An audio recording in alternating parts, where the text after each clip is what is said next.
নমস্কাৰ English learning সিৰিজ tour আজি day 7 হয় ডে 7ত আমি ডিসকাস কৰিবলৈ যত্ন কৰিম সময়ৰ ক্ষেত্ৰত আমি কেনেদৰে বিভিন্ন প্ৰিপজিশন ইউজ কৰিব পাৰো ইয়াৰ আগৰ 6 নম্বৰৰ ক্লাছটোত আমি ডিসকাস কৰিছিলো পজিশনৰ কাৰণে বা প্লেছৰ কাৰণে আমি কেনেদৰে বিভিন্ন প্ৰিপজিশন বা ইন অন এট ব্যৱহাৰ কৰিব পাৰো যদি সেই ভিডিওটো চোৱা নাই সেই ভিডিওটোৰ লিংক আপোনালোকে ডেসক্ৰিপচন বক্সত পাব আপোনালোকে সেই ভিডিওটো চাই ল'ব পাৰিব অন্যথা ওপৰৰ আই বুটামতো সেই ভিডিওটোৰ লিংক পাব আজিৰ এই ভিডিওটোত আমি ডিসকাস কৰিম সময় আমি এনে ধৰণৰ বিভিন্ন সময়ৰ কথা কওঁ সেই সময়বোৰৰ আগত কেতিয়া আমি ইন লগাম কেতিয়া অন লগাম কেতিয়া এট লগাম এই সকলোখিনিৰ বিষয়ে ডিসকাস কৰিম এই ভিডিওটোত গতিকে ভিডিওটো খুব ইম্পৰ্টেন্ট আৰু খুব ইন্টাৰেষ্টিং হ'ব আপোনালোকেও আপোনালোকৰ ডেইলি লাইফত এনেদৰে ব্যৱহাৰ কৰিব পাৰিব যদি আপোনালোকে ভিডিওটো হেকলৈকে চাই ডেফিনেটলি আপোনালোকৰ বাবে এই কনসেপ্টবোৰ সহজ হৈ পৰিব প্ৰথমতে আমি ডিসকাস কৰো প্ৰিপজিশন ইন আমি কেনেদৰে সময়ৰ ক্ষেত্ৰত ব্যৱহাৰ কৰিব পাৰো আপোনালোকে তিনিটা সময়ৰ বিষয়ে ধৰি লওক এটা দীঘলীয়া সময় এটা মধ্যমীয়া সময় আৰু এটা নিৰ্দিষ্ট সময় সো এনে ধৰণৰ সময়ৰ কাৰণে আমি ইন অন এট ব্যৱহাৰ কৰো সো প্ৰথমতে আমি চাবলৈ লৈছো ইন আমি কেনেকুৱা সিচুৱেশনত ইউজ কৰিম যেতিয়া আমি কোনো দীঘলীয়া সময়ৰ কথা কম যেতিয়া আমি কোনো এটা দীঘল সময়ৰ কথা কম তেনেকুৱা ক্ষেত্ৰত আমি ইন প্ৰিপজিশন ইউজ কৰিব লাগে যেনে আপুনি যদি কয় নেক্সট ইয়াৰ অহা বছৰলৈ আৰু 365 দিন আছে ঠিক তেনে ধৰণৰ 1990 চনত বুলি কওঁতে এটা দীঘলীয়া সময়ৰ কথা কলো ধৰক মই যদি কওঁ মই তোমাৰ ঘৰলৈ জানুৱাৰী মাহত যাম বুলি কওঁতে জানুৱাৰী মাহটো 1 তাৰিখৰ পৰা আৰম্ভ হ'ব 31 তাৰিখলৈকে সো এটা দীঘলীয়া সময়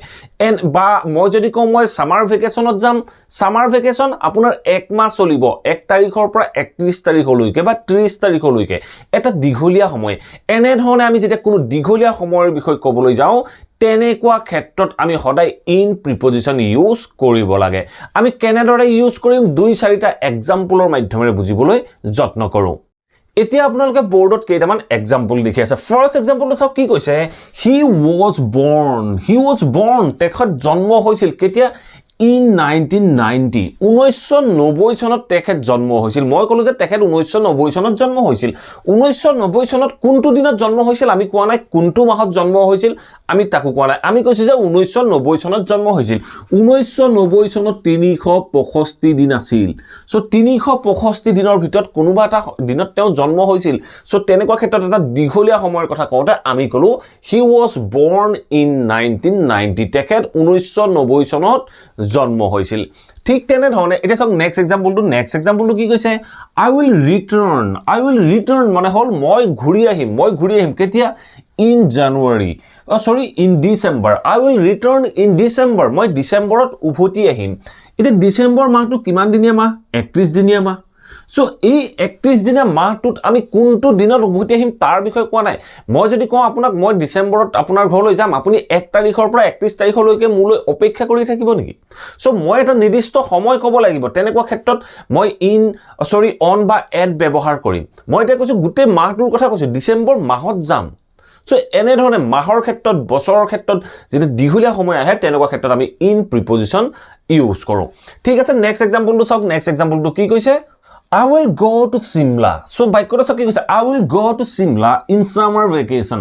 I will go to Simla in summer vacation. Summer vacation edin ba dudin nohoy apunar 1 mah hoy. So tenekwa khetrot 1 mahor bhitor moi konuba dina jam aru moi eta dikhulia samoyar kotha koi dilu. Moi summer vacationot dhorok moi summer vacationor 10 tarikhe jam bili kole beleg hoy jabo. Tetia moi koisu je summer vacationot jam eta dikhulia samoyar kotha kolu. Tetia moi kolu I will go to Simla in summer vacation. Moi summer vacationot Simla loi jam. Thik tene dhone next sentence so ki she will be appointed তাইক appoint কৰা হ'ব so মই বাক্যটো পেছিভত লৈছো she will be appointed in a few days কেইদিন মানৰ ভিতৰত বুলি কৈছো কেইদিন মানৰ ভিতৰত মানে এদিন দুদিন তিনদিন চাৰিদিন এসপ্তাহৰ ভিতৰত সো তেনেকুৱা ক্ষেত্ৰত আমি in a few days ক'ব লগা হয় সো এটা সক in a few days মানে মই যদি ডেটটো কনফাৰ্ম কে কৰি দিম তেতিয়া মই বেলেগ এটা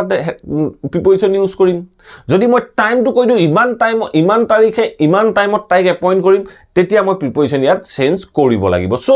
in a few days বা আমি ক'ব পাৰো in 2 weeks সো আমি 2 weeks ক'ব পাৰো in 2 weeks she will be appointed in 2 weeks so in 2 weeks দুসপ্তাহৰ ভিতৰত দুসপ্তাহটো এটা দীঘলীয়া সময় কোনো নিৰ্দিষ্ট টাইমৰ কথা কোৱা নাই তেতিয়া আমি কম she will be appointed in 2 weeks এনে ধৰে আমি বাক্যখিনি ফৰ্ম কৰিব পাৰো আৰু কেতিয়াবা আমি কিছুমান এক্সেপচনেল কেছত ইন ব্যৱহাৰ কৰিব লগা হয় আমি যদি কম মই 10 মিনিটত তোমাক ফোন কৰিম মই 1 ঘণ্টাত তোমাক ফোন কৰিম মই 1 ঘণ্টাত তাত গৈ পাম গৈ মই 1 ঘণ্টাত তোমাক কল কৰিম মই 1 ঘণ্টাত তোমাক খবৰ দিম 10 মিনিটত খবৰ দিম 20 মিনিটত খবৰ দিম এই এনেকুৱা মিনিটত বা সময়ত বুলি কবলৈ যাওঁতেও আমি ইন প্ৰিপজিশন ইউজ কৰো সো দুটা এক্সাম্পল আছে এক্সাম্পল দুটা চাওক ফাৰ্স্ট এক্সাম্পলটো কি কৈছে I will call you মই তোমাক ফোন কৰিম কেতিয়া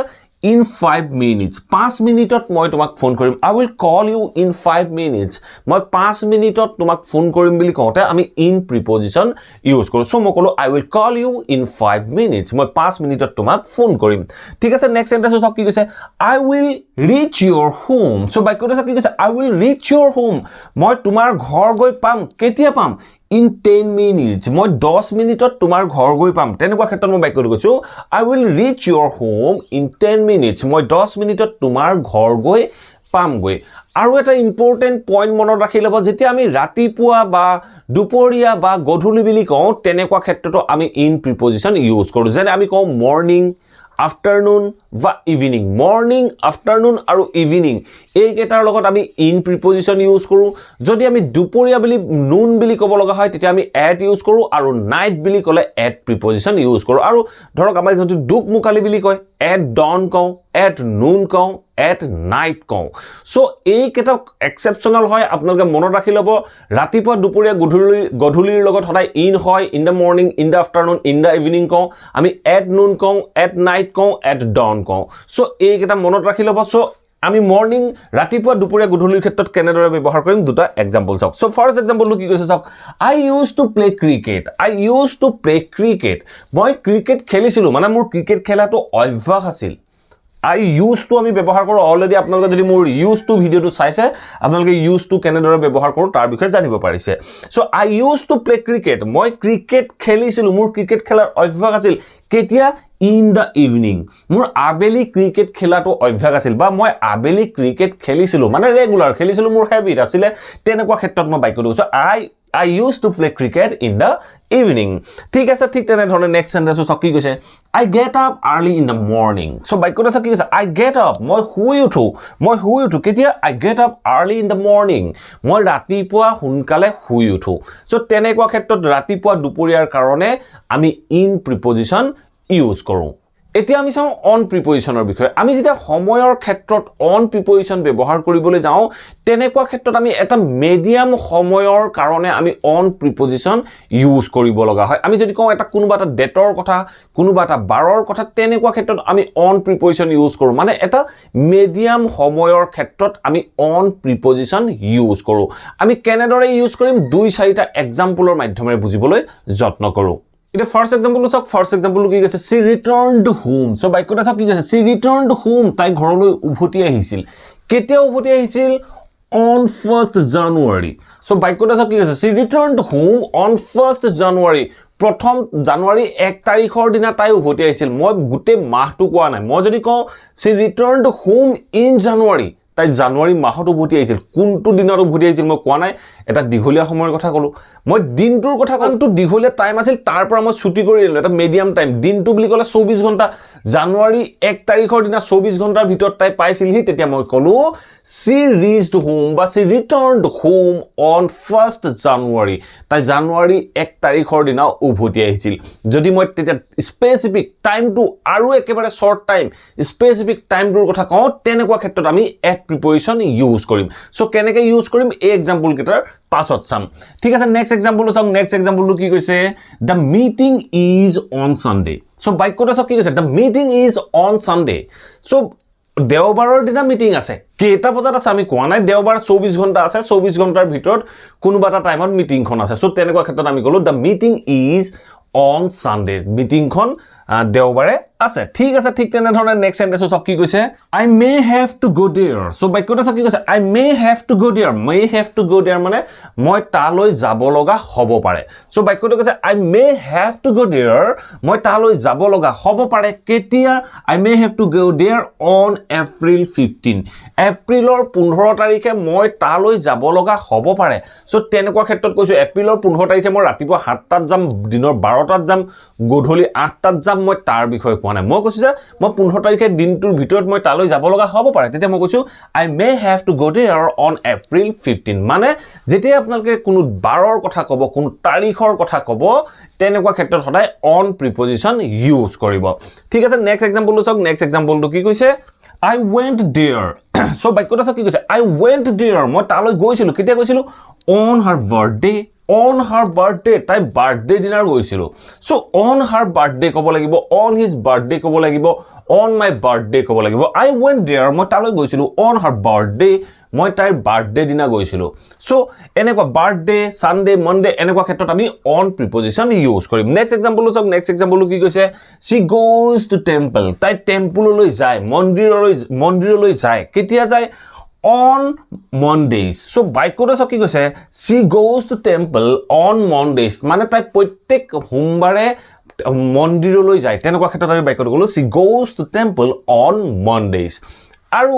কেতিয়াবা আমি কি হয় on time ব্যৱহাৰ কৰো কিছুমান বাক্যত on time ব্যৱহাৰ কৰো এই on timeটোৱে সদায় এটা স্পেসিফিক টাইমৰ কথা বুজায় এটা নিৰ্দিষ্ট সময়ৰ কথা যেতিয়া আমি ক'বলৈ যাওঁ তেনেকুৱা ক্ষেত্ৰত আমি on time ব্যৱহাৰ কৰো সো আপোনালোকে হয়তো নিশ্চয় শুনিছে বিভিন্ন কথা বতৰা নিশ্চয় কেতিয়াবা শুনিবলৈ পাইছে যেতিয়া আমি কওঁ মই সময়মতে আহি পাইছিলো বা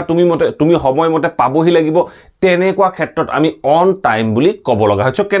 কেনেদৰে কম দুটা এক্সাম্পল আছে এক্সাম্পলটো চাওক ফাৰ্স্ট এক্সাম্পলটো চাওক কি কৈছে you have to be there on time so বাক্যটো চাওক কি কৈছে you have to be there তুমি তাত থাকিব লাগিব কেতিয়া থাকিব লাগিব on time মানে accurate time specific time তুমি তাত থাকিব লাগিব তেনেকুৱা ক্ষেত্ৰত মই কৈছো you have to be there on time ধৰক আপোনাক 9 বজাত তাত থাকিবলৈ কৈছে আপুনি 9 বজাত তাত থাকিব লাগিব তেতিয়া মই কম আপোনাক কি বুলি you have to be there on time মানে 9টা বজা টাইম 9টা বজাত আপুনি তাত থাকিব লাগিব তেনেকুৱা ক্ষেত্ৰত আমি have to be on time গলো ঠিক আছে নেক্সট এক্সাম্পল চাওক নেক্সট এক্সাম্পল কি কৈছে I will reach on time মই পামগৈ কেতিয়া পামগৈ on time মই সময়ত তাত পাই যামগৈ মই সময়মতে একুৰেট টাইমত মই তাত পাই যামগৈ ধৰক আপোনাক 9 বজাত কোনবা এখন মিটিং আছে বা আপোনাক 9 বজাত কোনবা এজন মানুহে ইনভাইট দিছে আপোনাক কৈছে যে আপুনি 9 বজাত পাবহি লাগিব তেতিয়া আপুনি কৈছে যে ওকে মই 9টা বজাত তাত পাই যামগৈ একদম শাৰ্প 9ত মই তাত পাই যামগৈ তেতিয়া আপুনি ক'ব I will reach there বা I will reach on time মানে একদম শাৰ্প 9ত আপুনি তাত পাই যাবগৈ এতিয়া চাও আমি at preposition আমি সময়ৰ ক্ষেত্ৰত কেনেদৰে ব্যৱহাৰ কৰিব পাৰো আমি যেতিয়া সময়ৰ ক্ষেত্ৰত at preposition ব্যৱহাৰ কৰিবলৈ যাও তেনে ক্ষেত্ৰত আমি এটা short time একেবাৰে short time আৰু specific timeৰ বিষয়ে ক'ব লাগিব যেতিয়া specific টাইমটো নিৰ্দিষ্ট কৰি দিম 2 বজাত 5 বজাত এনে ধৰণে ক'বলৈ যাম তেনেকুৱা ক্ষেত্ৰত আমি at preposition ব্যৱহাৰ কৰো সো ফাৰ্স্ট এক্সাম্পলটো চাওক ফাৰ্স্ট এক্সাম্পলটো কি কৈছে she used to get up so বাক্যটো চাওক কি কৈছে she used to get up তাই শুই উঠাৰ অভ্যাস আছিল বা তাই শুই উঠিছিল কেতিয়া শুই উঠিছিল at 6 o'clock কলো মই at 6 o'clock 6 বজাত স্পেসিফিক টাইমটো কলো at 6 o'clock in the morning তাই ৰাতিপুৱা 6 বজাত শুই উঠিছিল বা ৰাতিপুৱা 6 বজাত শুই উঠাটো তাইৰ হেবিট আছিল তেনেকুৱা ক্ষেত্ৰত আমি বাক্যটো কলো she used to get up at 6 o'clock in the morning তাই ৰাতিপুৱা 6 বজাত শুই উঠিছিল ঠিক তেনে ধৰণে নেক্সট এক্সাম্পলটো চাওক নেক্সট এক্সাম্পলটো কি কৈছে I was invited মোক নিমন্ত্ৰণ দিছিল বা মোক নিমন্ত্ৰণ কৰা হৈছিল কেতিয়া বা কলৈ মই কলৈ কোৱা নাই I was invited at 10 o'clock so বাক্যটো চাওক কি কৈছে I was invited at আমি ব্যৱহাৰ কৰিলো at 10 o'clock নিৰ্দিষ্ট সময়টো কলো মোক 10টা বজাত নিমন্ত্ৰণ দিছিল বা 10টা বজাত মোক তালৈ যাবলৈ কৈছিল তেনেকুৱা ক্ষেত্ৰত মই বাক্যটো কলো I was invited at 10 o'clock মোক 10 বজাত নিমন্ত্ৰণ দিছিল নেক্সট এক্সাম্পলটো চাওক নেক্সট এক্সাম্পলটো কি কৈছে the meeting will start মিটিংখন আৰম্ভ হ'ব the meeting will start মিটিংখন আৰম্ভ হ'ব কেতিয়া আৰম্ভ হ'ব at 2 p.m. So বাক্যটো চাওক কি কৈছে the meeting will start at 2 p.m. 2 বজাত মিটিংখন আৰম্ভ হ'ব গতিকে আমি 2 বজাত এটা স্পেসিফিক টাইমৰ কথা কলো তেতিয়া আমি কলো the meeting will start at 2 p.m. গতিকে আমি at preposition ইউজ কৰিলো ঠিক আছে নেক্সট এক্সাম্পলটো চাওক নেক্সট এক্সাম্পলটো কি কৈছে I was born মই জন্ম হৈছিলো কেতিয়া জন্ম হৈছিলো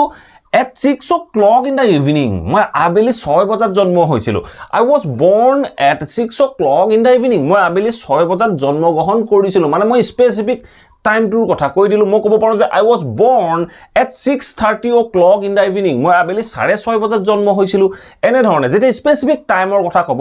তেনেকুৱা ক্ষেত্ৰত আপোনালোকে at preposition ব্যৱহাৰ কৰিব ঠিক তেনে ধৰণে নেক্সট এটা एग्जांपल আছে एग्जांपल চাওক at that time মানে সেই সময়ত বুলি ক'বলৈ যাওঁতে আমি at that time ব্যৱহাৰ কৰো ধৰক কোনোবা এজন মানুহে আপোনাক কৈ আছে যে 2001 চনত মই আমুকত চাকৰি কৰি আছিলো বুলি কৈছে আপুনি কৈছে যে সেই সময়ত সেই নিৰ্দিষ্ট সময়টোৰ কথা ক'লে সেই সময়ত মই ক্লাস 9 ত পঢ়ি আছিলো সেই সময়ত মই ক্লাস 9 ত পঢ়ি আছিলো তেনেকুৱা ক্ষেত্ৰত আমি কম at that time I was in class 9 at that time I was in class 9 সেই সময়ত মই ক্লাস 9 ত আছিলো যেতিয়া এনে ধৰণে সেই সময়ত স্পেসিফিক টাইমটো আপুনি নিৰ্দিষ্টকে দেখাই দিছে যেতিয়া স্পেসিফিক টাইমৰ কথা ক'ব তেনেকুৱা ক্ষেত্ৰত আমি at preposition ইউজ কৰো ঠিক আছে নেক্সট एग्जांपलটো চাওক নেক্সট एग्जांपलটো কি কৈছে he went to home so বাক্যটো চাওক কি কৈছে he went to home তেওঁ ঘৰলৈ গৈছিল কেতিয়া গৈছিল at dawn মানে হল দুকমুকালিতে তেওঁ ঘৰলৈ গৈছিল he went to home at dawn তেওঁ দুকমুকালিতে ঘৰলৈ গৈছিল সো মই অলৰেডি কৈ আহিলো যে dawn noon আৰু night এই কেইটাৰ আগত আমি সদায় at preposition ব্যৱহাৰ কৰিব লাগে সো এই বাক্যটোত মই কলো he went to home at dawn he went to home at dawn তেওঁ মানে দুকমুকালিতে ঘৰলৈ গৈছিল সো তেনেকুৱা ক্ষেত্ৰত আমি at preposition ইউজ কৰিলো at that time কলো সেই সময়ত আমি ঠিক তেনে ধৰণে ইয়াত এটা एग्जांपल থাকি গল সেই एग्जांपलটো আছিল he wasn't at home so sorry he wasn't in home বাক্যটো কি he wasn't in home তেওঁ ঘৰত নাছিল বাই মিস্টেক এই যেটো एग्जांपल এই एग्जांपलটো থাকি গৈছিল সো বাক্যটো কি he wasn't in home তেওঁ ঘৰত নাছিল কেতিয়া নাছিল at lunch time বা at dinner time at breakfast time মানে ডিনাৰ লাঞ্চ আৰু ব্ৰেকফাস্ট কৰাৰ টাইম এটা থাকে ন ঘৰত সো আপোনালোকে ধৰক ৰাতি 8 টাৰ পৰা 9 টা বজাৰ ভিতৰত আপুনি ডিনাৰ কৰে সো তেতিয়া হেতু আপোনাৰ হল ডিনাৰ টাইম সো তেতিয়া আপুনি কি ক'ব he wasn't at home বা he wasn't in home at dinner টাইমত তেওঁ ঘৰত নাছিল হেই মানে এটা নিৰ্দিষ্ট টাইমৰ কথা কলো সো ঠিক তেনে ধৰণে he went to school at breakfast time তেওঁ স্কুললৈ ওলাই গৈছিল he went out to school তেওঁ স্কুললৈ ওলাই গৈছিল কেতিয়া at breakfast time মতে তেওঁ স্কুললৈ ওলাই গৈছিল সো তেনে ধৰণে আমি at lunch time at dinner time at breakfast time আমি ক'ব পাৰো ঠিক তেনে ধৰণে at sunset at sunrise এনে ধৰণে ক'ব পাৰো ঠিক তেনে ধৰণে আৰু ইউজ হয় at some time এনে ধৰণেও আমি বিভিন্ন বাক্য ব্যৱহাৰ কৰিব পাৰো আশা কৰো এই ভিডিওটোৰ পৰা আপোনালোকে নিশ্চয় বুজিব পাৰিলে আমি in on at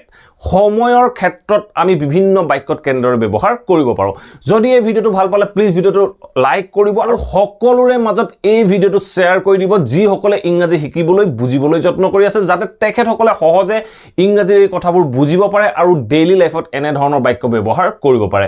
আৰু যদি চেনেলটো সাবস্ক্ৰাইব কৰা নাই প্লিজ সাবস্ক্ৰাইব কৰি লৈ অল নোটিফিকেশন অন কৰি লব মই আপোনালোকৰ বাবে এনে ধৰণৰ ইম্পৰ্টেন্ট টপিক কিছুমান লৈ ৰেগুলাৰ ইংলিশ লাৰ্নিংৰ ভিডিও আপলোড কৰি থাকো আপোনালোকে নোটিফিকেশন পাব আৰু ভিডিওবোৰ চাব পাৰিব thank you for watching this video